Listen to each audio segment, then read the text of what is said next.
The air was thick with tension, each second stretching longer than the last. Officer Blake Harris's face was twisted with anger, veins pulsing at his temples as he leveled a gun at a young black woman standing mere feet away. Eyes were wide, not with fear, but with the shock of disbelief. The hallway outside the courthouse seemed to shrink around them, every footstep of passers-by echoing like distant thunder. "You don't belong here," he spat, his voice raw, trembling with rage. The crowd froze, a collective gasp hanging in the air like fog. "Before I tell you what happened next, tell me in the comments where you're rewatching from. I love knowing who's listening." Her name was Naomi Wells. At 29, she had spent years carving her path through a system built to dismiss her, to make her feel small. But small was not a word she recognized for herself. Her hands steady despite the gun trained on her, clenched into fists. Her mind raced not with panic, but with strategies, with the knowledge that one wrong move could cost everything.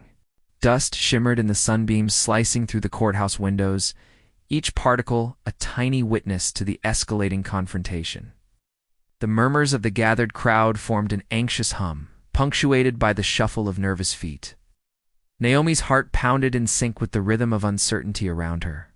She could see the hesitation flicker in Blake's eyes, masked quickly by anger, by the insistence that power could intimidate.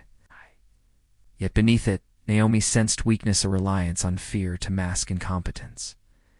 Blake's finger tightened on the trigger. He was ready to assert dominance, to instill fear, to remind everyone of the power he believed he held. Naomi's mind flicked through every rule she knew, every survival instinct honed through years of navigating unjust authority. The tension was a taut wire ready to snap. Then the unexpected happened. A colleague of Blake Suwan he had underestimated completely stepped into the hallway, sharp body poised with calm authority. Without a word, the situation shifted.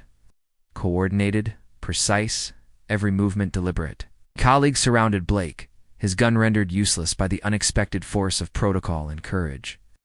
Naomi felt the invisible weight lift slightly, hope threading through the adrenaline in her veins. The courtroom had always been a place of procedure, of rules, yet today it became a stage for justice in real time. The whispers of the crowd grew louder, shocked murmurs blending with quiet applause as Blake was restrained, his fury meeting the unyielding barrier of consequences. Naomi's breathing steadied. Relief was a soft, almost foreign sensation, brushing against the edges of her anxiety. For a moment, the moral tension lingered. Could Naomi have acted differently? Could she have used this moment to humiliate him, to exact personal revenge? But as she looked at Blake's defeated posture, she realized justice was not about vengeance. It was about accountability. It's about allowing truth to rise above cruelty. Her eyes swept over the crowd, catching fleeting expressions of empathy, understanding, and support. Naomi's pulse slowed as the hallway returned to normal, the echoes of what had just transpired settling into memory. She had faced raw prejudice, intimidation, and the threat of violent sand emerged intact, with dignity and justice intact. Because courage does not always roar. Sometimes it arrives quietly, calculatedly, ensuring that those who misuse power are met with the consequences they've earned. Naomi walked forward, each step deliberate, carrying the weight of victory tempered with grace. She felt the sun on her face, dust dancing in the golden beams, a silent celebration of resilience. Because kindness doesn't vanish, it waits, and it finds its way back.